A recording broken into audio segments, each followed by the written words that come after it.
Good morning. I'm glad you're coming to the CWO Range Day. The intent is to gain understanding of some basic user tasks to assist you in your design and development of the Scenic Computational Weapon Optic. We're holding an event at our private outdoor shooting range in West Virginia called 340 Defense. When you arrive at the range Wednesday morning, we will give you an orientation and an overview. Then you'll form small shooting teams and go through 8 different shooting stations as groups. Each of the 8 stations is designed to expose you to different common user tasks. To keep things interesting, the events will be scored. Your team will spend 30 minutes at each station, and your team leader will guide you through the events. We'll take a look at the 8 stations. Station 1 will expose you to the most basic type of rifle sights, irons. You'll be using an AR-15, which is a civilian version of the U.S. military's ubiquitous M4 carbine. You will complete 4 different tasks at this station. First, you'll zero the weapon to make sure you know where it's shooting at 50 meters. Sight picture is important here. You'll need to use the sights consistently every time. You will have about 2 minutes to fire at a zero target and get the weapon set up to hit where you want. Once it's zeroed, you will fire 10 shots at a score target. You have 30 seconds to do this. This is your first graded event. Once you're done, you'll pass the rifle to the next person on your team and they will confirm the zero, then fire at the score target. Once everyone on your team has fired 10 shots at a score target, you're ready to safely move to the 25-meter range to your left. At the 25-meter line, you'll see 3 different targets at different distances: 5 meters, 15 meters, and 25 meters. Each target has several colored balloons on it. Load your rifle and get ready. The team leader will yell out a color and start a stopwatch. You have to shoot any balloon in that color as fast as you can. This event is scored by time, with the shortest time earning the highest score. It's okay to miss the balloon as long as you don't shoot any of the balloons of the wrong color. If you accidentally shoot a balloon of the wrong color, 15 seconds will be added to your overall time for each wrong balloon you hit. When you're done with this, pass the rifle to the next person on your team and they'll complete the same task. Once everyone in your team has completed the color drill, you're ready for the final task at Station 1. Move to the 100-meter range, get in a comfortable firing position, and shoot 10 shots at a score target. This time you will have 1 minute. Once everybody in your team has finished, you're ready for Station 2. Station 2 consists of the same tasks as Station 1, but you'll be using a reflex or a red dot sight instead of iron sights. Confirm zero at 50 meters, shoot 10 shots for score, then move to the color drill, then shoot 10 shots for score at 100 meters, and this completes Station 2. After you have completed the course of fire at Station 2, proceed to Station 3 at the 100-meter line. At Station 3, you will be using a bolt-action rifle chambered in .223 with an optic. After zeroing the optic at 100 meters, you will shoot 10 rounds for score, the same way you did at Station 2. It's important to note that the cartridges that you are firing at Station 2 might look the same as the ones you have at Station 3. They are not. Ammunition will be provided at each station. As a safety rule, please do not take cartridges from one station to the other. This can cause a catastrophic failure of the weapon you are firing.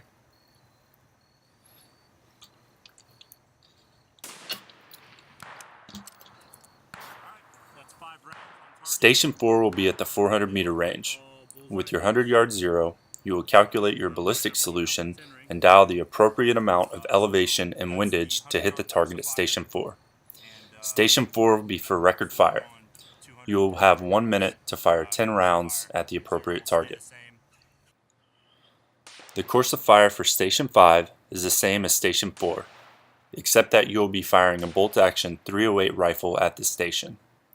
Zero the weapon at 100 meters, then proceed to fire 10 rounds for record in 1 minute.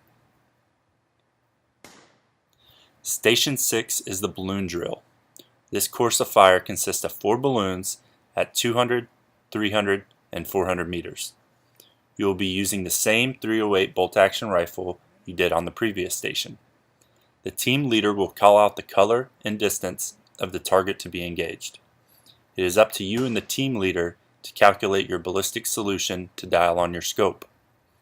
This station will be scored on time. Misses do not count against you unless you engage the wrong color balloon. This will add 15 seconds to your time. Station 7 is an AR-10 chambered in .308. The AR-10 has the same manual of arms as the AR-15, the difference being in the cartridge size. Once again, do not mix ammo between stages, as this will cause an unsafe condition. The course of fire for Station 7 will be 10 rounds on a steel target at 400 meters utilizing the optic that is mounted on the AR-10. This course of fire will be a timed event. Your team leader will be spotting for you, calling your hits on the steel. Station 8 is a range card / objective sketch.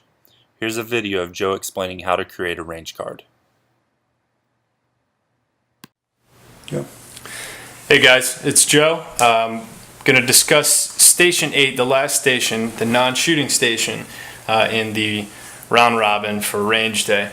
The highlighted items I want you guys to think about when you are executing Station 8 is that shooting is a great aspect of the scope, but there are many other things that the scope can enhance. So intelligence, surveillance, and reconnaissance work, observation post work, scouting, those different things are going to provide key information to the decision makers on the battlefield, or it's going to be a location where the key decision makers are going to be sitting. So they're going to want to have a good understanding of what's going on in their area of operations. So that being said, the two main tasks we're going to have you guys do at Station 8 are going to be, one is going to be developing an OP sketch with different pieces of equipment, and then two, a range card.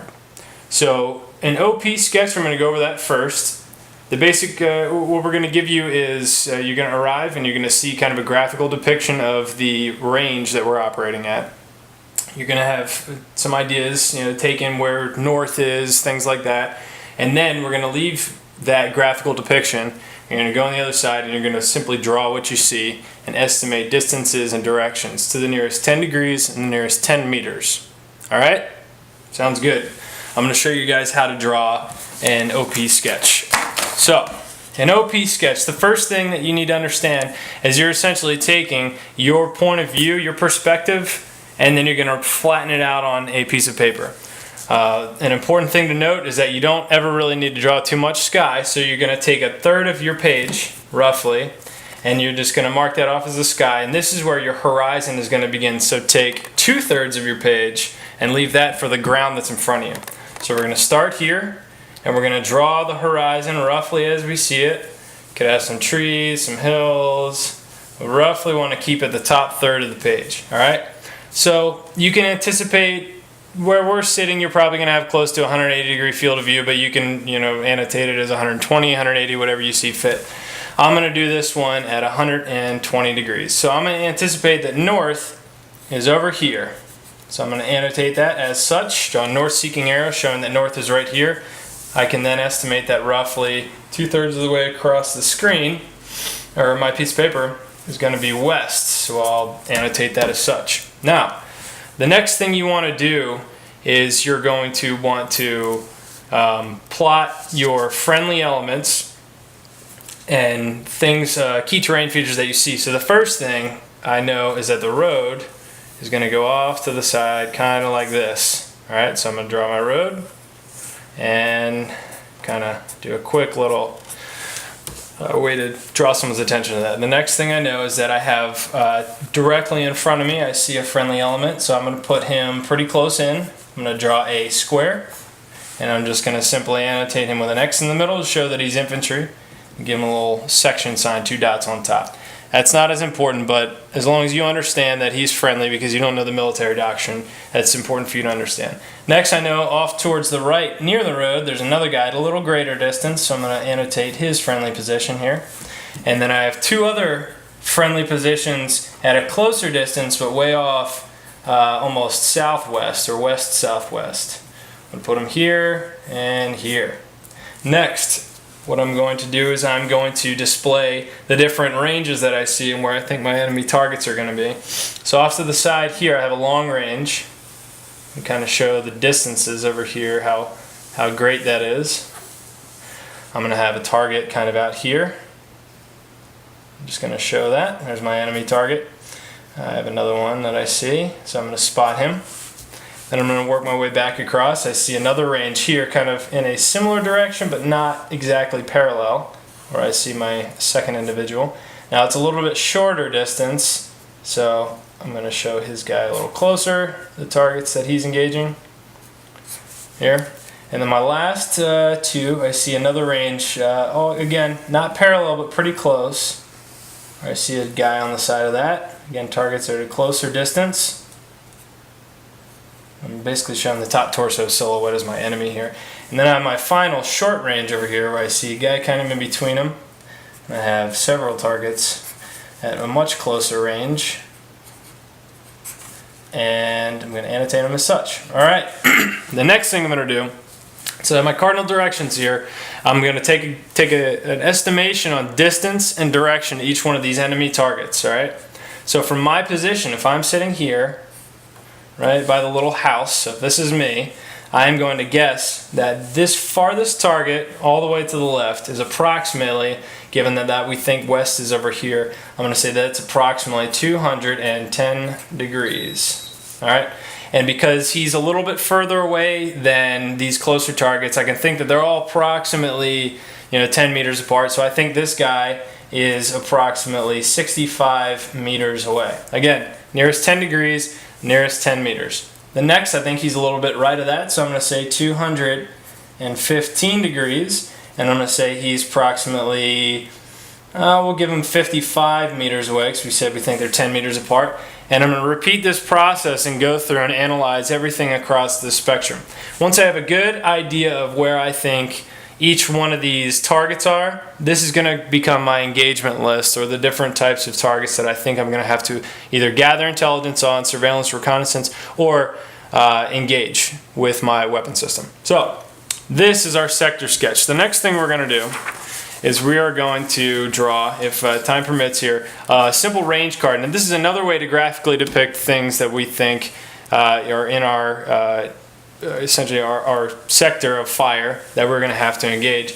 We're going to see if we can provide some standardized forms for you, but if not, the typical way of drawing an ad hoc range card is to draw a semicircle with several rings inside of it, assuming that this is approximately 180 degrees, and then you can lay out different items that you see in your sector of fire based on distances and directions. So again, if we were to take what we just drew last time and flatten it out and look from a bird's eye view, we think the road is running off of our right shoulder. So we're going to show that we think north is this direction.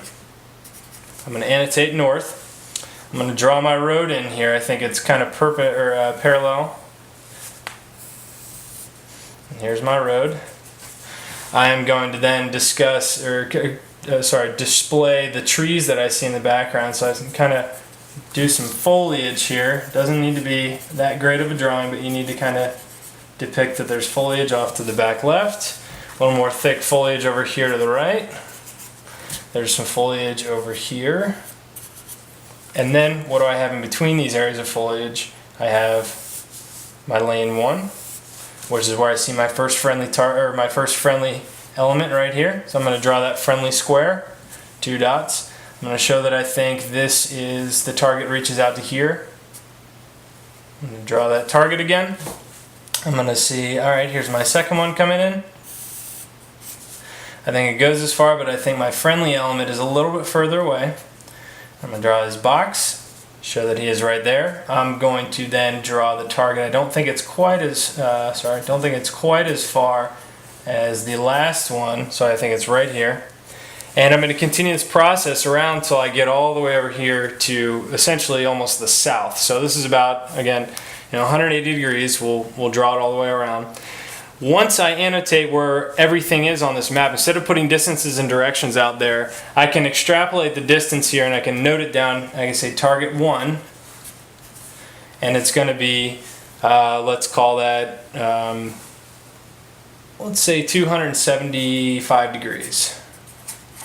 And given these range rings, the one thing we do is we say each ring equals, and then we put what our separation is. So I'm going to say these are 50-meter rings. So each ring equals 50 meters. So this guy is approximately 55, 60 meters away from me. This guy's about 125 meters away from me, and I can know that based on the rings. We just said they're 50 meters of separation. I continue this process till I build my entire area of operations, and then this is what my leadership will collect. They'll view, they'll create a big overlay with interlocking range cards to develop my entire area of operations sector sketch. And that, in a nutshell, is a very quick way to kind of get an orientation of your area of operations. Any questions? Thanks.